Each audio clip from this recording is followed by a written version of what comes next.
Bem, caros colegas, professores, educadores, alunos de qualquer licenciatura, nessa nossa primeira fala, nesse nosso primeiro encontro, eu gostaria de debater, eu gostaria de colocar algumas coisas a respeito da identidade do professor.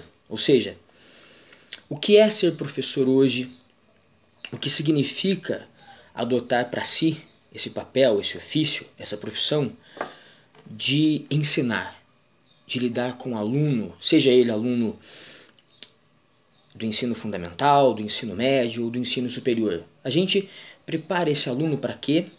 E esse aluno está inserido em qual sociedade? Nós mesmos estamos inseridos em qual sociedade? Em qual papel? Executamos bem o papel que nos é cabido e o papel que nos é imposto socialmente, que nos é colocado socialmente, é um papel que aceitamos? Temos consciência desse papel? Para tanto, devo dizer que essa fala, essa análise sucinta, introdutória, tem um caráter eminentemente sociológico. Afinal, a educação é sim uma instituição social.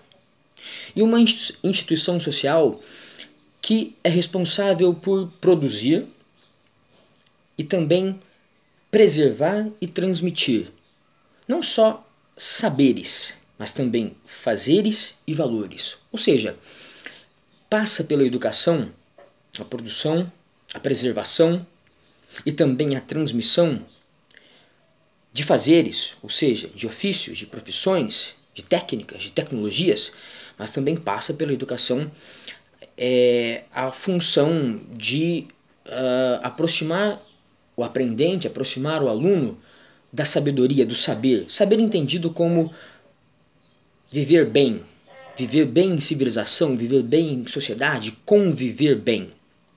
Saber, fazer e também valorizar. Os valores também passam pela educação. A educação também forma o cidadão ético, ela também forma o homem moral, o homem que lida com a tensão permanente entre o que ele deseja para si e o que convém à sociedade na qual ele vive, à sua família, aos seus amigos, aos outros. Quase sempre o que nós desejamos para nós mesmos não se enquadra diante do que é bom para os outros. Então passa por essa instituição social a formação daquele que sabe conduzir a sua vida do melhor modo possível, a formação daquele que faz, do profissional, e a formação daquele que valoriza, daquele que assume uma postura ética, assume uma postura moral para consigo e para com os outros. Entendido isso, a sociedade ela produz a educação, ela condiciona a educação. Portanto, é predominante em qualquer sistema educacional a manutenção da sociedade. Afinal, se a sociedade produz a educação, esta, em primeiro plano, deverá naturalmente manter a sociedade que a produziu, reproduzir a sociedade que a produziu. O que não impede que também faça parte do processo educacional a transformação, a transposição da sociedade que condiciona essa instituição. Por que falo disso? Desse paradoxo, manutenção e transposição? Porque dentro dessa fala, dessa nossa conversa, tratarei a educação e a identidade do professor dentro de uma comparação. Modernidade e pós-modernidade. Para prosseguirmos essa fala, é preciso, de modo resumido, é claro, pois o tempo é muito curto nesse tipo de conversa, é preciso resumidamente definir o que é modernidade e o que é pós-modernidade. Modernidade, grosso modo, se inicia no século XV e no século XVI, nos anos 1400, 1500. Se inicia com as grandes navegações, com a Europa dominando, descobrindo tomando para si, colonizando a América, dominando a África, dominando a Ásia, expandindo o capitalismo comercial. A Europa, então, na sua descoberta da América, na sua colonização da América, na sua exploração da África e da Ásia, exploração comercial, exploração por meio da escravidão, a Europa, ela espalha os seus valores. Ela espalha o capitalismo, ela espalha o comércio, ela espalha também o antropocentrismo, o homem no centro, mudando 1000 anos de história, mudando a Idade Média. Ela espalha valores, ela espalha novos fazeres, novos saberes. Viver bem, então, viver em civilização significa se adequar aos valores do capitalismo, se adequar ao comércio. Fazer também se adequa a esse mundo de trocas. E os valores já não são mais os medievais, já são os valores que a Europa fez renascer, os valores da razão, os valores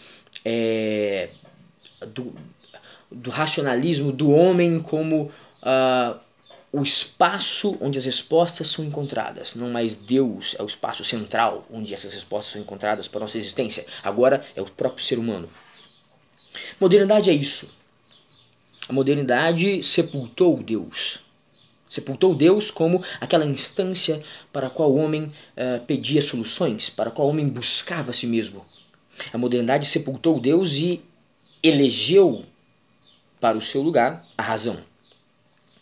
Então vem, no século XX, na primeira metade do século XX, as duas guerras mundiais. Mais de 100 milhões de mortos. 2 bombas nucleares explodidas em Hiroshima e Nagasaki, respectivamente, em 6 e 9 de agosto de 45. Vem a descoberta, com o século XX, do genocídio, do extermínio de judeus, que para os alemães era a solução final para o problema que os judeus significavam para a Europa e para o mundo. Descobriu-se que Auschwitz e os outros campos de concentração foram uma indústria de morte em escala extraordinária, jamais vista. Ou seja, a razão, e aí pensamos na escola de Frankfurt, nos sociólogos da escola de Frankfurt, a razão ela se transformou num instrumento produtor de técnicas e tecnologias que não necessariamente beneficiavam o ser humano, mas beneficiavam o lucro, beneficiavam a matança, a ignorância, o desrespeito aos direitos humanos, a barbárie. Então, acabadas as guerras mundiais, entrando na segunda metade do século XX, nós não poderíamos mais ser modernos, não poderíamos mais acreditar na razão. Como dizia François Lyotard, nós perdemos as metanarrativas, as explicações feitas, as explicações que explicavam como nós deveríamos viver.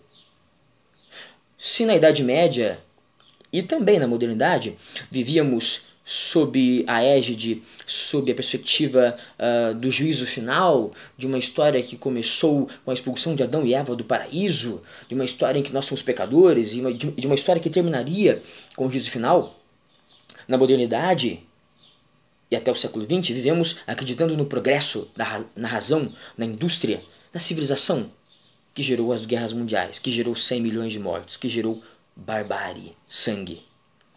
Não poderíamos mais acreditar então em Deus, porque a modernidade matou ele, e a razão havia nos abandonado também após a primeira metade do século XX. Esse abandono da razão, essa nova condição de órfão do ser humano, órfão da razão, para isso demos o nome de pós-modernidade. Pós-modernidade. O mundo após as guerras mundiais. O mundo da segunda metade do século XX. Pós-modernidade. Modernidade, esse mundo anterior às guerras mundiais, esse mundo de fé na razão, de fé no progresso, de fé na indústria, de fé na civilização europeia, racionalizada, que controla os seus instintos, que não é bárbara, e que, por não ser bárbara, por não ser instintiva, poderia educar o mundo em relação a isso, ensinar ao mundo o que é ser humano. Bem, eu vou aqui colocar então sempre um ponto moderno e um ponto pós-moderno, para que façamos a comparação. Tudo aplicado à identidade do professor.